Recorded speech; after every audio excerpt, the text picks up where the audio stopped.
Detroit is, in many ways, the result of a planned birth. The details of the day, July 24th, 1701, a Thursday, are lost to time.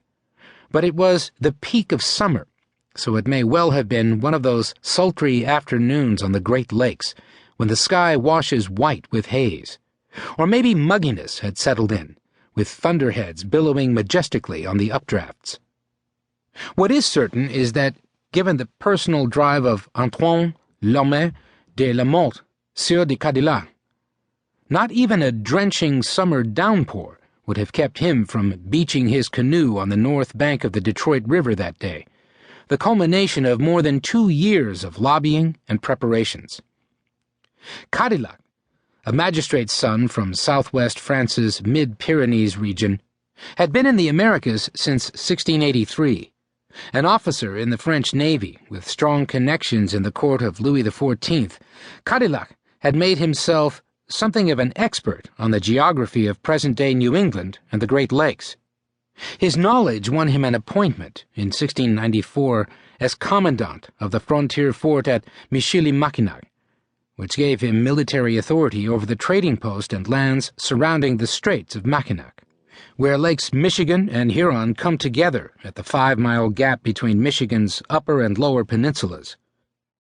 Cadillac's mission there was to provide security for French fur traders, roust English interlopers, and try to bring the local tribes, mostly Chippewa, under French rule while maintaining peace with the ferocious Iroquois Confederacy to the east. The best way to win the loyalty of the local tribes, Cadillac thought, was to establish tribal villages near the fort where they would be easier to monitor and trade with, and where they could be offered medical treatment, for there is nothing more urgent for gaining their friendship than the care taken of them in their illnesses. And Cadillac believed, he was French after all, that love might be part of the answer. It would be absolutely necessary also to allow the soldiers and Canadians to marry the savage maidens when they have been instructed in religion and know the French language, which they will learn all the more eagerly, provided we labor carefully to that end, because they always prefer a Frenchman for a husband to any savage whatever. The shape of the idea was drawn from history. Marriages of this kind will strengthen the friendship of these tribes, as the alliances of the Romans perpetuated peace with the Sabines through the intervention of the women. Cadillac's plan appalled the Jesuit missionaries in Quebec and at Fort Michilimackinac, as did his advocacy of trading furs for alcohol with the natives. But he was sure about his strategy. He also realized that the thin, rocky soil around the post at Michilimackinac was poor for farming, which made it harder to persuade the native tribes to settle into villages. And given how far west into the Great Lakes the post was established, it was ineffective at monitoring who was moving along the main travel routes. Cadillac rolled the problem around in his mind and reasoned that the French would have better luck if they abandoned the post at Mackinac and moved the garrison south to the much narrower and more easily defended river that drained the upper lakes into Lake Erie.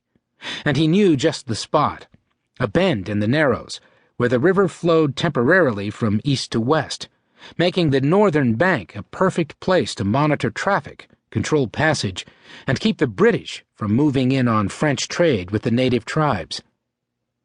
In 1699, Cadillac asked to be relieved of his command so he could return to Quebec, then sail for Paris to make his proposal to his patron, Louis Philippot, le Comte de Pontchartrain, and Chancellor of France, and through him to King Louis XIV.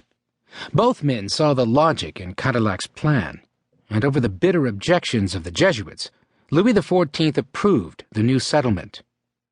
Cadillac made the return trip across the Atlantic, stopped in Montreal to put his expedition together, and on June 7, 1701, struck out with 25 large canoes bearing 50 blue-coated French soldiers, another 50 settlers, assorted artisans, 2 priests, one a Jesuit missionary, the other a Franciscan Recollet chaplain.